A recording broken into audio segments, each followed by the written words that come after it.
നമസ്കാരം ട്രേഡേഴ്സ്, എല്ലാവർക്കും ആദ്യമായിട്ടൊരു ഗുഡ് ഈവനിങ് നേരുന്നു. നല്ലൊരു വീക്കെൻഡ് കിട്ടിയെന്ന് എക്സ്പെക്ട് ചെയ്യുന്നു. ചൂടിനൊക്കെ ചെറിയൊരു ശമനമുണ്ട്. അതുകൊണ്ട് തന്നെ പുറത്തേക്കൊക്കെ ട്രാവലൊക്കെ ചെയ്തു. മഴ പെയ്തു എറണാകുളത്ത്. മറ്റുള്ള ജില്ലകളിലെല്ലാം തന്നെ മഴ പെയ്തിട്ടുണ്ട്. അപ്പോൾ ഇനി കാലവർഷമൊക്കെയാണ് വരുന്നത്. അപ്പോൾ മാർക്കറ്റിലും അതുപോലെ തന്നെ വലിയൊരു ഇലക്ഷൻ ചൂടിനൊക്കെ ചെറിയൊരു ചൂട് കുറഞ്ഞൊരവസ്ഥയാണ് മാർക്കറ്റിലുള്ളത്.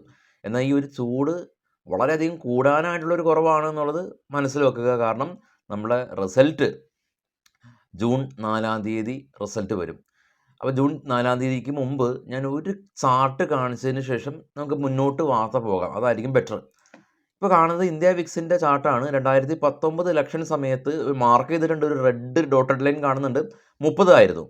അതിനുശേഷം കൊറോണക്ക് നമ്മൾ കണ്ടു, അതൊരു 80 വരെയൊക്കെ പോയി. എന്നാൽ ഇപ്പോൾ വിക്സ് നിൽക്കുന്നത് 20 അപ്പോൾ 2019 ഇലക്ഷന് 30 ഇപ്പോൾ നിൽക്കുന്നത് 20 സ്റ്റിൽ ഒരു 10 പോയിൻ്റ് അഥവാ 46% കയറാനുള്ള ഒരു സാധ്യതകളുണ്ട്. കാരണം ഇതേ സമയത്ത് 2019 ഇലക്ഷന് വിക്സ് സ്പൈക്കായിരുന്നു.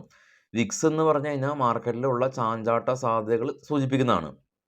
ചാഞ്ചാട്ടം കൂടുമ്പോൾ എന്താണ്, നമ്മൾ ഓപ്ഷൻ ബൈ ചെയ്താലും അല്ലെങ്കിൽ ഇൻട്രാഡേ ചെയ്താലും എല്ലാം തന്നെ വളരെയധികം പുലിവാലുണ്ടാവും. ഇനി FISൻ്റെ കാര്യം എടുക്കുകയാണെങ്കിൽ FIS ഈ ഒരു മാസം മെയ് മാസം 15 ട്രേഡിംഗ് ഡേയ്സിന് ശേഷം കഴിഞ്ഞ വെള്ളിയാഴ്ചയാണ് അവരുടെ മനസ്സ് മാറി ബൈ നടത്തിയിരിക്കുന്നത്. അപ്പോൾ കഴിഞ്ഞ വെള്ളിയാഴ്ച FIS 1616 കോടി രൂപയ്ക്ക് ബൈ നടത്തി എന്നുള്ള ഒരു പോസിറ്റീവ് ന്യൂസ് ഉണ്ട്. എന്നാൽ ഈ ഒരു മെയ് മാസം 35,000 കോടി രൂപയ്ക്ക് അവർ സെല്ല് നടത്തിയിട്ടുണ്ട്. കഴിഞ്ഞ ആഴ്ചയിൽ M&M മികച്ച റാലി രേഖപ്പെടുത്തി 10%. അതുപോലെ തന്നെ ഓട്ടോമൊബൈൽ സെക്ടറിലുള്ള Tata Motors 10% fall. M&M 10% rally ഉണ്ടാക്കിയപ്പോൾ ടാറ്റ മോട്ടേഴ്സ് 10% ഫോള്. റിയാലിറ്റിയും മെറ്റലും സെക്ടർ അടിസ്ഥാനത്തിൽ മികച്ച ഒരു പ്രകടനം കാഴ്ചവെച്ചു. സെക്ടർ അടിസ്ഥാനത്തിൽ കഴിഞ്ഞ ആഴ്ച FMCG മാത്രമാണ് റെഡിൽ ക്ലോസ് ചെയ്തിട്ടുള്ളത്. ഗോൾഡും 2414 എന്ന് പറയുന്ന ഓൾ ടൈം ഹൈയിലേക്ക് ഗോൾഡ് എത്തി. അപ്പോൾ ഈ ഒരു റീസെൻ്റ് ആയിട്ടുള്ള ഈ ഒരു ഇസ്രായേൽ പലസ്തീൻ ആ വാറിന് മുമ്പ്, അതായത് ഒരു 3 മാസത്തിനൊക്കെ മുമ്പ് ഗോൾഡ് നമ്മൾ അക്യുമുലേറ്റ് ചെയ്തിരുന്നെങ്കിൽ ഏകദേശം 20% ഒരു ഗെയിൻ നമുക്ക് ഉണ്ടായേനെ. ഗോൾഡിൽ ഇൻവെസ്റ്റ്മെൻറ്റ് എന്ന് പറയുന്നത് പ്യുവറായിട്ട് നടക്കുന്ന ഈ ഒരു യുദ്ധം, അത് നടത്തുന്ന ഭീതി, അതൊക്കെയാണ് കൂടുതൽ ഗോൾഡിൽ മുന്നോട്ട് നയിക്കുക. ഇനി നമുക്ക് അടുത്ത ആഴ്ച മാർക്കറ്റിനെ സ്വാധീനിക്കുന്ന പ്രധാന ഈവൻറ്റുകളും സ്റ്റോക്കുകളുടെ ന്യൂസുകളും കൂടാതെ ഓപ്പൺ ഇൻട്രസ്റ്റുകളും ഗ്ലോബൽ മാർക്കറ്റുകളും എല്ലാം തന്നെ നമുക്ക് പരിശോധിക്കേണ്ടതായിട്ടുണ്ട്. കൂടാതെ കൊച്ചിയിൽ നമ്മളുടെ ഫ്യൂച്ചർ ആൻഡ് ഓപ്ഷൻ കോഴ്സിന് ചെയ്യാൻ താല്പര്യമുള്ള ആളുകൾ അടുത്ത ആഴ്ച നമ്മുടെ സ്വിംഗ് ട്രേഡും ഓപ്ഷൻ്റെയും കോഴ്സ് ഉണ്ട്. താല്പര്യമുള്ള ആളുകൾ താഴെ കാണുന്ന വാട്സപ്പ് നമ്പറിൽ ബന്ധപ്പെടാം. 2 കാര്യം കാണിക്കാനുണ്ട്. നമ്മുടെ ഒരു ഓപ്ഷൻ സ്റ്റുഡൻറ്റ് തന്ന ഒരു ഡിജിറ്റൽ വാച്ചാണ്, സ്റ്റെയിൻലെസ് സ്റ്റീലിൻ്റെ ഒരു വാച്ചാണ്. അത് ഒരെണ്ണം നമുക്ക് ലഭിച്ചു. നമുക്കൊരു സ്റ്റുഡൻറ്റ് ഗിഫ്റ്റ് തന്നു.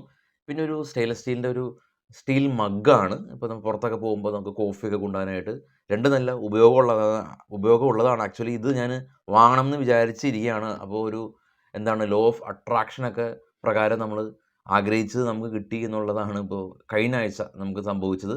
നമ്മുടെ ഗിഫ്റ്റ് തന്ന നമ്മുടെ സ്റ്റുഡൻസിന് നന്ദി. ഇനി ഇതിനർത്ഥം എല്ലാ ആളുകളും ഗിഫ്റ്റ് തരണമെന്നല്ല, ഞാൻ തന്നത് നമ്മൾ ന്യൂസിൽ കാണിച്ചു എന്ന് മാത്രമാണ് ഉള്ളത്. നിങ്ങൾ നല്ല രീതിയിൽ പഠിക്കുന്നു തന്നെയാണ് നമ്മളെ സംബന്ധിച്ച് ഗിഫ്റ്റ്. ഇനി അടുത്ത ആഴ്ചയിൽ മാർക്കറ്റിനെ സ്വാധീനിക്കുന്ന ഗ്ലോബൽ ഈവൻറ്റുകൾ നോക്കുമ്പോൾ ആദ്യം US നിന്ന് മെയ് 20 ജെറോം പവലിൻ്റെ സ്പീച്ച്, ചൈനയിലെ ലോൺ പ്രൈം ഡേറ്റ, നാളെ ഇന്ത്യൻ മാർക്കറ്റ് അവധിയാണ്, ഏറ്റവും താഴെ കാണാം. ഇനി മെയ് 21 യൂറോസോണിൻ്റെ കൺസ്ട്രക്ഷൻ ഔട്ട്പുട്ടുണ്ട്, ജർമ്മനിയുടെ PPE data, UK bank of England ഗവർണറുടെ സ്പീച്ച്, മെയ് 22 US നിന്ന് existing home sales, federal open കമ്മിറ്റിയുടെ minutes of meeting, European central ബാങ്കിൻ്റെ നോൺ മോണിറ്ററി മീറ്റിംഗ് ഉണ്ട്, UK inflation data, May 23 US നിന്ന് initial jobless claim, service PMI, euro ഗ്രൂപ്പിൻ്റെ meeting, ജർമ്മനിയിൽ PMI, UK നിന്ന് PMI, മെയ് 24 ജർമ്മനിയിൽ നിന്ന് GDP, UK നിന്ന് റീറ്റെയിൽ സെയിൽസ്. മൊത്തത്തിൽ നോക്കുകയാണെങ്കിൽ ഈ വരുന്ന ആഴ്ചയിൽ ഇന്ത്യൻ മാർക്കറ്റ് നാളെ അവധിയാണ്. ഇന്ത്യൻ മാർക്കറ്റിൽ നിന്ന് പ്രധാന ഈവൻറ്റുകളൊന്നുമില്ല.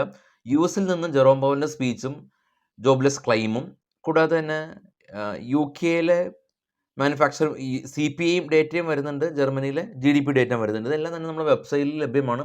നിങ്ങൾക്കത് അതാത് ദിവസത്തെ ഓവർനൈറ്റ് പൊസിഷൻസൊക്കെ എടുക്കുന്ന സമയത്ത് ഈ ഒരു ഡേറ്റ നിങ്ങൾ ജസ്റ്റ് ഒന്ന് നോക്കിയതിന് ശേഷം മാത്രം എടുക്കാൻ ശ്രമിക്കുക.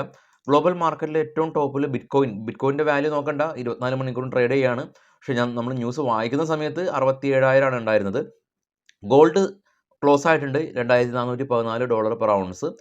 അതിന് താഴെയുള്ള ഏഷ്യൻ മാർക്കറ്റ് ൻ്റെ അവസ്ഥകൾ നമ്മൾ കണ്ടതാണ്. ഏറ്റവും താഴെ കാണാം യൂറോപ്യൻ മാർക്കറ്റ് 3 റെഡിൽ ക്ലോസ് ചെയ്തെങ്കിലും കൂടിയും US മാർക്കറ്റ് ഡോ പോസിറ്റീവിൽ ക്ലോസ് ചെയ്യാൻ സാധിച്ചു. നാസ്ഡാക്ക് ഫ്ലാറ്റായ രീതിയിൽ ക്ലോസിംഗ് അവസാനിപ്പിച്ചു. അതായത് നമ്മുടെ മാർക്കറ്റ് ക്ലോസ് ചെയ്തതിന് ശേഷം യൂറോപ്യൻ മാർക്കറ്റ് 3 റെഡിൽ വ്യാപാരം അവസാനിപ്പിച്ചപ്പോൾ US മാർക്കറ്റ് കൺസോൾഡേറ്റ് ആയിരുന്നു, ഡോ പോസിറ്റീവ്, നാസ്ഡാക്ക് ചെറിയ രീതിയിൽ പ്രോഫിറ്റ് ബുക്കിംഗ്. ഈ യൂറോപ്യൻ മാർക്കറ്റ് കാര്യം എടുക്കുമ്പോൾ യൂറോപ്യൻ മാർക്കറ്റ് ഓൾറെഡി തന്നെ ഓൾ ടൈം ഹൈയിലാണ്, ശ്രദ്ധിക്കുക. ഇനി നിഫ്റ്റിയുടെ ചാർട്ട് നോക്കാം. കഴിഞ്ഞ തിങ്കളാഴ്ച മാർക്കറ്റ് ഓപ്പൺ ചെയ്തു. അതിനുശേഷം കഴിഞ്ഞ തിങ്കളാഴ്ച 21,800 ലോ ക്രിയേറ്റ് ചെയ്തു. ലോയിൽ നിന്ന് 686 പോയിന്റ് റാലി രേഖപ്പെടുത്തി 22,500 മാർക്കറ്റിൻ്റെ നിൽപ്പ്. തിങ്കളാഴ്ച ക്യാൻഡിൽ കാണാം, ഒരു വലിയൊരു ഒരു ലോ വിക്ക് കാണാം. ആ ഒരു ഇൻട്രാഡേ ലോയിൽ നിന്ന് ഏറ്റവും ടോപ്പിൽ 686 പോയിന്റ് അടയാളപ്പെടുത്തിയതും കാണുന്നുണ്ട്. 3% ഗെയിൻ ഉണ്ടാക്കിയിട്ടുണ്ട്. ഇനി നമുക്ക് പ്രധാനമായിട്ടും ഓപ്പൺ ഇൻട്രസ്റ്റ് ഫിൻ നിഫ്റ്റിയാണ്. ഇപ്പോൾ ചൊവ്വാഴ്ച നേരെ മാർക്കറ്റ് ഓപ്പൺ ആക്കുമ്പോൾ ഫിൻ നിഫ്റ്റി 21,500 സ്പോട്ട് ഉള്ളത്. 21,500 തന്നെ പുട്ട് അഡീഷൻ ഉണ്ട്. ലോങ് ബാർ കാണാം. 21,000 മേജർ സപ്പോർട്ട്, 21,200 സപ്പോർട്ടാണ്. PCR 1.08 മേജർ റെസിസ്റ്റൻസ്, 21,800 21,900 800 റെസിസ്റ്റൻസ് ആണ്. 21,650 കാണുന്നുണ്ട്. ഇത് ഞാനിപ്പോൾ റീഡ് ചെയ്യുന്നത് സെൻസിബിൾ എന്നൊരു പ്ലാറ്റ്ഫോമാണ്. അപ്പോൾ സ്രോത ഉപയോഗിക്കുന്ന ആളുകൾക്കൊക്കെ സെൻസിബിൾ ഫ്രീ ആണ്. സ്രോതയുടെ അക്കൗണ്ട് ഓപ്പൺ ചെയ്യാവുന്ന ലിങ്ക് ഈ വീഡിയോയുടെ ഡിസ്ക്രിപ്ഷനിലുണ്ട്. ഇനി നമുക്ക് നേരെ സ്റ്റോക്കുകളുടെ വാർത്തകളിലേക്ക് പോകാം. ആദ്യം IDFC ഫസ്റ്റ് ബാങ്ക് ആണ്. IDFC ഫസ്റ്റ് ബാങ്കും IDFC ലിമിറ്റഡും തമ്മിലുള്ള അമാൽഗമേഷൻ, സംയോജനം ഷെയർ ഹോൾഡേഴ്സ് എല്ലാം തന്നെ അപ്രൂവ് നൽകിയിട്ടുണ്ട്. Ujjivan small finance bank net profit 7% ഉയർന്ന് 330 കോടി രൂപ കരസ്ഥമാക്കി. ഡിവിഡൻഡ് 1.5 രൂപ കിട്ടിയിട്ടുണ്ട്. Patel engineering company net profit 83% ഉയർന്നു. റവന്യൂ 12% ഉയർന്നു. പോളിമെഡ് കമ്പനി ഈ ഒരു ഫിനാൻഷ്യൽ ഇയറിൽ മികച്ച ഒരു ഗ്രോത്ത് കമ്പനി എക്സ്പെക്ട് ചെയ്യുന്നുണ്ട്. അനുപം രസായൻ കമ്പനി നെറ്റ് പ്രോഫിറ്റിൽ 44% ഫോളാണ് കമ്പനി ഉണ്ടാക്കിയിട്ടുള്ളത്. 72 കോടി രൂപയിൽ നിന്ന് 40 കോടി രൂപയിലേക്ക് പ്രോഫിറ്റ് കുറഞ്ഞു. MOL കമ്പനി മൈനിങ് കമ്പനിയാണ്, സ്റ്റേറ്റ് ഓൺ ചെയ്യുന്ന മൈനിങ് കമ്പനിയാണ്. നെറ്റ് പ്രോഫിറ്റ് 91 കോടി രൂപയാണ് കരസ്ഥമാക്കിയത്. 12% ഒരു വർധനവുണ്ടായിട്ടുണ്ട്. കമ്പനി 2 രൂപ 25 പൈസ ഡിവിഡൻഡ് പ്രഖ്യാപിച്ചു.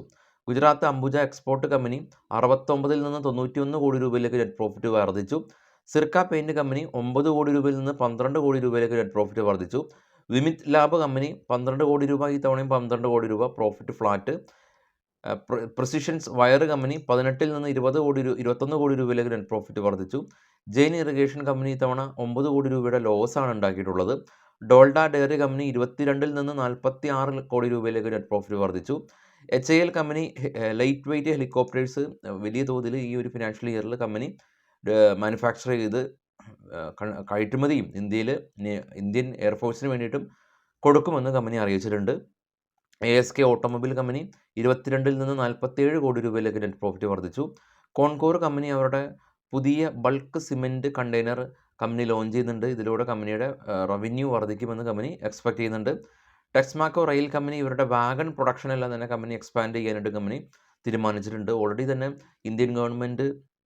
ഇന്ത്യൻ റെയിൽവേ മിനിസ്ട്രി തീരുമാനിച്ച കാര്യമാണ്. ഇന്ത്യയിലെ റെയിൽവേ നെറ്റ്വർക്ക് നിലവിൽ തന്നെ ഏഷ്യയിലെ ഏറ്റവും വലിയ തോതിലുള്ള നെറ്റ്വർക്കാണ്. അതുമാത്രമല്ല ഇന്ത്യയിലെ ഏറ്റവും കൂടുതൽ ആളുകൾ ഡിപ്പെൻഡ് ചെയ്യുന്ന ഒരു ട്രാഫിക് മോഡാണ് റെയിൽവേ. അപ്പോൾ അതിൽ തന്നെ ഇപ്പോൾ നിലവിലുള്ള ആ ഒരു ഫെസിലിറ്റീസ് എല്ലാം തന്നെ 3 മടങ്ങ് ഉയർത്തുമെന്നൊക്കെ പറഞ്ഞു. അതായത് നിലവിൽ ഉള്ള ട്രെയിൻ 3 മടങ്ങ് ആവുകയാണ്. വന്ദേ ഭാരത് ഉൾപ്പെടെയുള്ള ട്രെയിനുകളും വർധനവ് രേഖപ്പെടുത്തുന്നുണ്ട്. അപ്പോൾ ഇതിനൊക്കെ ഇതിൻ്റെ എല്ലാം തന്നെ ബൈ പ്രൊഡക്റ്റ് എല്ലാം തന്നെ നിർമ്മിക്കുന്ന കമ്പനികൾക്ക് ഇപ്പോൾ റെയിൽവേ കമ്പനികളെല്ലാം തന്നെ അതുകൊണ്ടാണ് കഴിഞ്ഞ ദിവസങ്ങളെല്ലാം തന്നെ ഉയർന്നു വരുന്നത്. അതുപോലെ തന്നെയാണ് നമ്മളുടെ ഡിഫൻസ് സെക്ടറിലുള്ള കമ്പനീസ് HAL ഉൾപ്പെടെയുള്ള പല കമ്പനീസും ഈ ഒരു പ്രൊക്യൂർമെൻ്റ് എല്ലാം തന്നെ വർദ്ധിക്കും. ഇന്ത്യ തദ്ദേശീയമായിട്ട് നമ്മുടെ ഡിഫൻസിന് വേണ്ടിയിട്ടുള്ള ഈ ഉപകരണങ്ങളും ആയുധങ്ങളെല്ലാം തന്നെ നിർമ്മിക്കുന്ന ഒരു പദ്ധതിയിലേക്ക് മാറിക്കൊണ്ടിരിക്കുകയാണ്. അപ്പോൾ അതും ഈ ഒരു ഡിഫൻസ് സെക്ടറിലുള്ള കമ്പനീസ് അതുകൊണ്ടാണ് പതിയെ മുകളിലേക്ക് പോകുന്നത്. ഈ ഒരു HDFC എല്ലാം തന്നെ HDFCയുടെ ഒരു മ്യൂച്വൽ ഫണ്ട് ഉണ്ട്, HDFC ഡിഫൻസ് മ്യൂച്വൽ ഫണ്ട്. അതിൽ ലംസം ചെയ്യാൻ സാധിക്കില്ല. ലംസം ചെയ്യാൻ സാധിക്കില്ല. നമുക്ക് സിസ്റ്റമാറ്റിക് ഇൻവെസ്റ്റ്മെൻ്റ് ആണ് പറ്റുള്ളൂ. അപ്പോൾ അതൊക്കെ ജസ്റ്റ് ഒന്ന് വാച്ച് ചെയ്യുക. HDFCയുടെ ഒരു ഡിഫൻസ് സെക്ടറിലുള്ള ഒരു മ്യൂച്വൽ ഫണ്ട്. നിലവിൽ എനിക്ക് തോന്നുന്നു HDFC മാത്രമാണ് ഡിഫൻസ് സെക്ടറിലുള്ള ഒരു മ്യൂച്വൽ ഫണ്ട് ഇപ്പോൾ റൺ ചെയ്യുന്നത്. അത് ശ്രദ്ധിക്കുക. അപ്പോൾ എല്ലാവർക്കും നാളെ ഇന്നിപ്പോൾ ഞായറാഴ്ചയാണ്. അപ്പോൾ നാളെ പ്രീ മാർക്കറ്റ് ഇല്ല. നാളെ വൈകിട്ട് മറ്റൊരു വീഡിയോ ആയിട്ട് എത്താം. അപ്പോൾ എല്ലാവർക്കും ശുഭരാത്രി നേരുന്നു. Thank you.